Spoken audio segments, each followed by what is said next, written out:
పశ్చిమ బెంగాల్లోని టోల్ ప్లాజాల దగ్గర ఆర్మీ మోహరింపుపై భగ్గుమన్నారు సీఎం మమతా బెనర్జీ.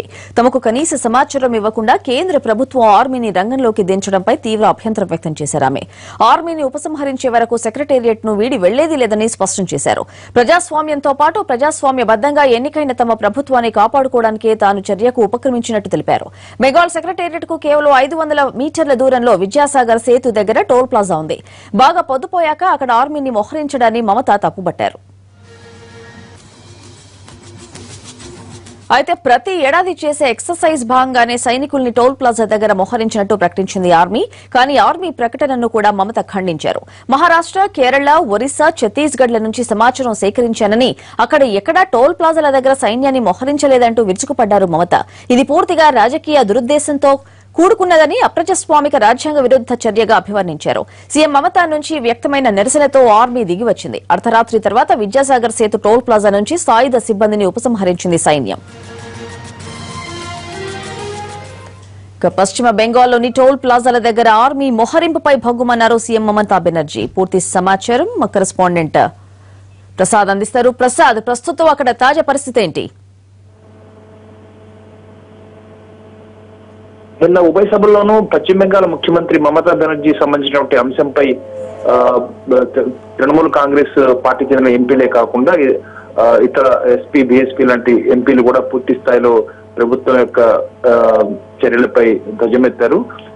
నిన్న పాట్నా నుంచి కోల్కతా ప్రయాణించినటువంటి విమానంలో ఇంధనం కొరత సంబంధించిన అంశాన్ని ప్రస్తావించి ఈ అంశంపై వెంటనే విచారించాలని, దీనిపై ఆమెను అంతం చేయడానికి ఏమన్నా రాజకీయ కుట్ర ఉందా లేదా అన్న అంశంపై పూర్తి స్థాయిలో విచారణ జరపాలని డిమాండ్ చేస్తూ నిన్నంతా కూడా గందరగోళం జరిగింది ఉభయ సభల్లోనూ.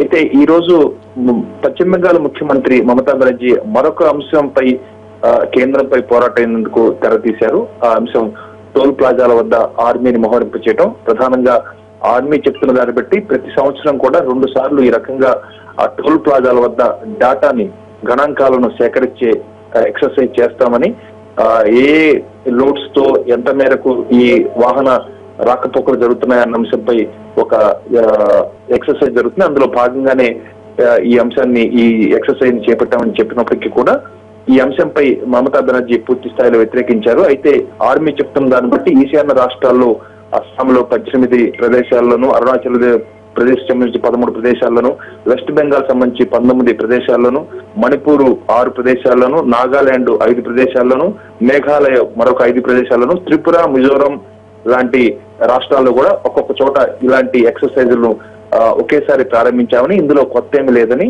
దీనికి సంబంధించి అనవసరంగా రాద్ధాంతం చేయడం కుదరదని, ఇప్పటికే పోలీసులకి అంశంపై సమాచారాన్ని కూడా అందజేశామని ఆర్మీ చెప్తున్నప్పటికీ వెస్ట్ బెంగాల్ పోలీసులు మాత్రం ఈ అంశంపై ఇక్కడ ఇలాంటి ఎక్సర్సైజ్ చేయడానికి కుదరదని, ఇది ప్రయాణాలకు సంబంధించి, వాహనాలు రాకపోకలకు సంబంధించి ఇబ్బంది కలిగించే ఇలాంటి ఎక్సర్సైజ్ వెంటనే విరమించాలని కూడా తాము సమాచారాన్ని ఆర్మీకి అందజేశామన్న అంశాన్ని కూడా వెస్ట్ బెంగాల్ పోలీసులు స్పష్టం చేశాయి.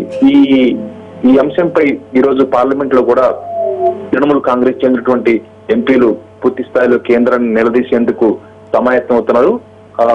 వెస్ట్ బెంగాల్ ముఖ్యమంత్రి మమతా బెనర్జీ చేస్తున్నటువంటి ఆరోపణలకు అనుగుణంగా తృణమూల్ కాంగ్రెస్ కాకుండా ఇతరత్ర పార్టీలు కూడా తృణమూల్ కాంగ్రెస్ కి వెనుదనుగా నిలిచేందుకు కూడా సమాయత్తం అవుతున్నాయి. మొత్తానికి మమతా బెనర్జీ ఈ పెద్ద నోట్ల రద్దుపై చేస్తున్న పోరాటానికి సంబంధించి మరొక అంశంపై మరొక పోరాటానికి మమతా బెనర్జీ తెరతీశారు. కేంద్రం వెంటనే స్పందించి ఆర్మీని ఉపసంహరించుకున్నప్పటికీ కూడా ఈ రోజు పార్లమెంట్ లో ఈ అంశంపై పూర్తి స్థాయిలో గందరగోళ పరిస్థితులు నెలకొనే అవకాశాలు ఉన్నాయి. ఇది ఇలా ఉండగా కాంగ్రెస్ పార్లమెంటరీ పార్టీ కూడా 9:30కు సమావేశం అవుతుంది. ప్రభుత్వం తీసుకున్నటువంటి చర్యలు, ప్రజలు పడుతున్నటువంటి ఇబ్బందులే కాకుండా రాజకీయ పక్షాలు ఉభయ సభల్లోనూ చేస్తున్నటువంటి ఏ అంశానికి, ఏ విన్నపానికి కానీ, ఏ డిమాండ్లకు కానీ ప్రభుత్వం తలొగ్గే ప్రసక్తి లేకుండా ఏకపక్షంగా వ్యవహరిస్తున్న అంశంపై ఈ రోజు కాంగ్రెస్ పార్టీ అధినేత్రి సోనియా గాంధీ కూడా తన పార్టీ చెందినటువంటి ఎంపీలను ఉద్దేశించి సెంట్రల్ హాల్లో ప్రసంగించున్నారు. దిశానిర్దేశం కూడా ఇవ్వనున్నారు. ఈ సంబంధించి మొత్తానికి ప్రతిపక్షాలకు, అదేవిధంగా ప్రభుత్వానికి, అధికార పక్ష కూటమికి మధ్య ఒక ప్రతిష్టంభన నెలకొంది. ఈ పోరాటం తిదివంటూ కూడా కొనసాగే అవకాశం ఉంది. ఇప్పటికీ 22 రోజుల పాటు 10 దినాలుగా ఉన్నటువంటి ఈ పార్లమెంటు సమావేశాల్లో ఇప్పటికీ ఈ రోజుతో కలిపి మొత్తం 13 రోజులు పూర్తిగా వృధా అయిపోయాయని చెప్పుకోవడానికి అవకాశం ఉంది.